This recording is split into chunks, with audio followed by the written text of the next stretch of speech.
Hey Remodelaholics, welcome to our DIY channel. I'm Justin and today I'm going to show you how we're going to take this fireplace mantle and give it a makeover with a whole new look. So we have made some changes. We took off the tile that used to be around here and the tile that was down here. We do have a new floor now in this room and new baseboards. But what we're thinking is taking off these kind of fluted column looks on both sides and just giving it a simpler look. So a while back I built this little base piece. It's all one piece, so I'm just going to pull that out and remove this section of the column.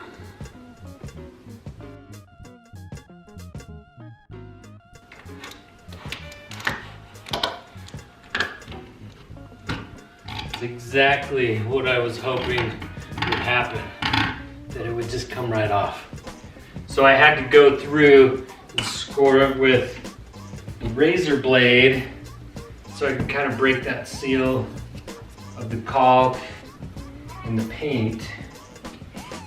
Alright, so now I'll be able to smooth this out and add the extra details that I want.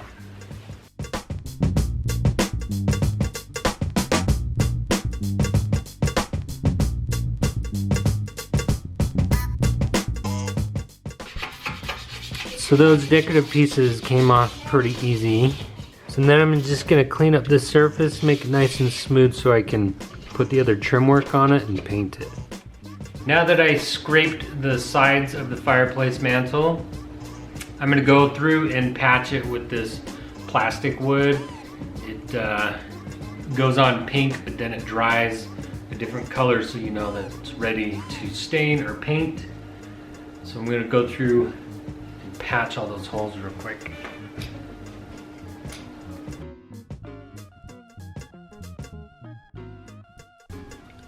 When we remove the tile from this brick right here, it exposed this gap around the trim work of the wood. So because of the gaps there, it's been a little drafty. I'm going to take this DAP touch and foam, no warp, and fill in the gap. And that'll help keep the draft out.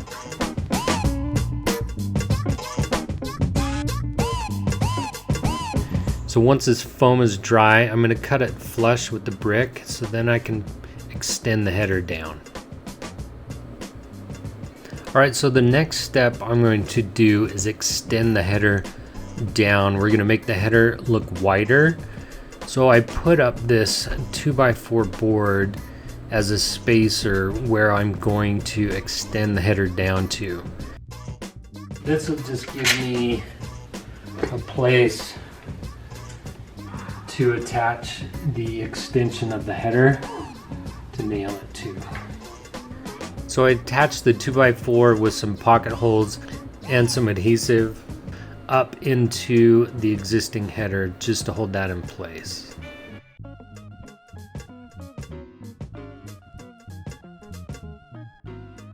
And then I'm putting some spacers out just to make sure I get the MDF piece that I'm going to cut level and nice with the existing header so that it looks seamless when I finish and put it in place.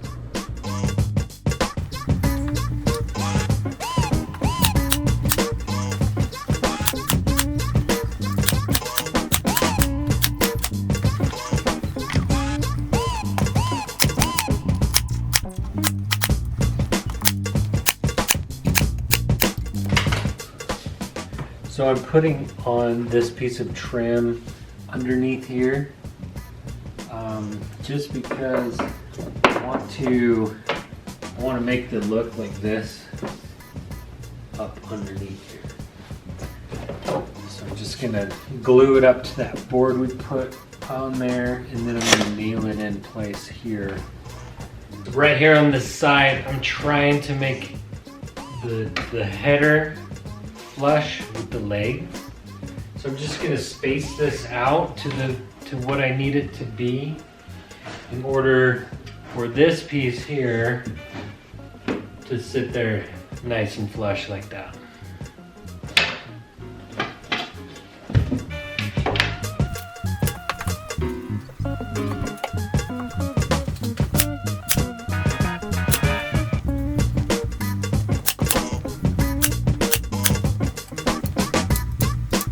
And on the other side of this leg, I'm going to nail the piece right up against the existing wood. So this will give me the width that I want for both the legs on both sides of the mantle. So now that the header extension is in place and that the legs of the mantle are the right width, I'm going to go ahead and finish patching this layer before I put on the next layer of trim work. And all this wood that I'm using in the mantle, it's leftover wood that I've had in my shop just waiting for a project. So it worked out nice to be able to use scraps to finish up the look of the mantle the way we wanted it. I used MDF boards from 5/8 to 3/4 of an inch thick, and I also used some plywood that I had. So now that the patch is dry, I'm going to go through and just sand it all, make it nice and smooth, and get ready for the next layer of trim work. So I've had these in my shop. These are bender boards. They're 1/4 inch thick, and they're about 3.5 inches wide when you buy them at the store. We got them at Home Depot. I just took them to the table saw and ripped them in half to 1.5 inch sizes so that I can make the look that I want on this fireplace mantle. So it gives it the appearance of a paneled look, like a shaker style panel, without having to go to the effort to making a panel. What I'm going to do is I'm just going to put a little glue on the edges. So when I put this on, I'm going to just hang it over this edge just a little bit so I can sand this off nice and smooth when it's dry. So I've got 1.5 inch nails in my pin nailer.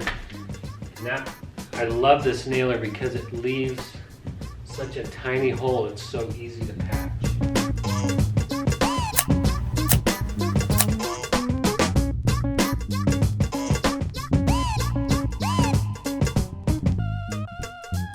Now that I have the longer pieces in place, I'm just going to measure each piece and make it fit nice and tight for the small pieces on the ends, the tops, and the bottoms.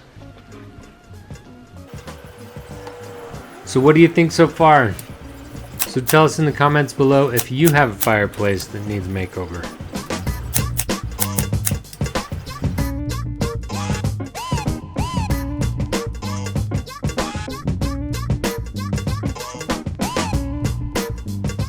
Alright, so above the fireplace we are putting up some shiplap boards.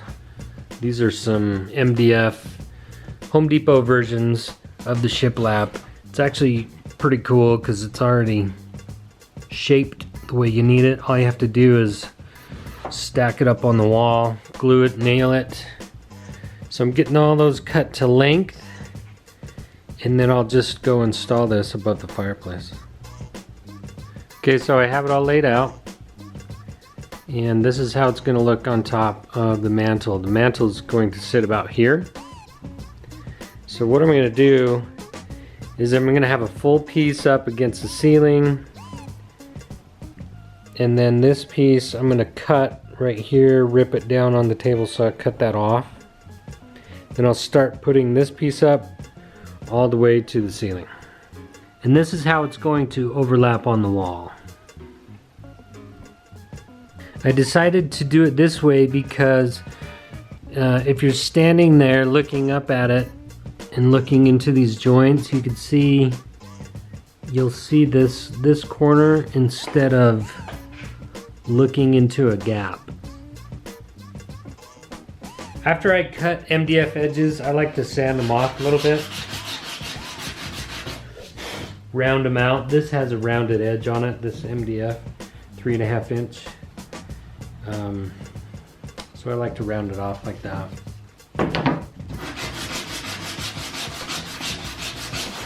I think it just gives it a better look when it's up on the wall. I'm not going to sand this too much like this one, but just a little bit, just so it's not so sharp.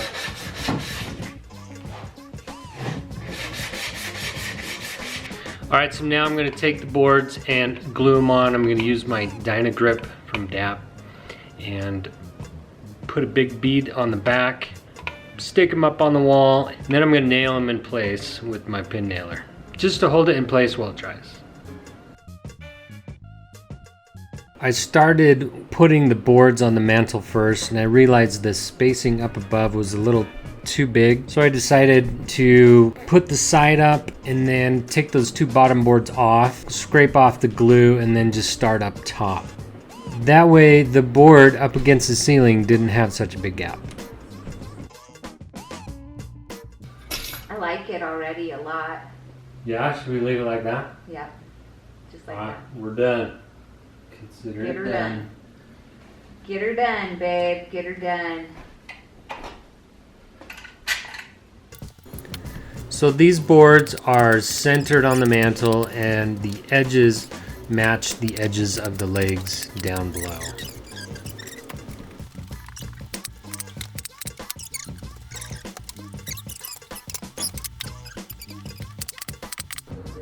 Now that all the shiplap boards are up, I'm going to patch all the holes, sand them, and then get ready for tape. I'm going to tape around the mantle and the new shiplap that I put up so that I can get ready for painting the mantle. So what I'm going to do is I'm going to mask off all the edges, and I'm going to leave a little, about 1/8 of an inch gap, so that I can put a bead of caulk down up against the tape, and then it'll be ready to paint over it. And then once all the paint's dry, we'll peel that tape right off and it'll have a nice clean edge.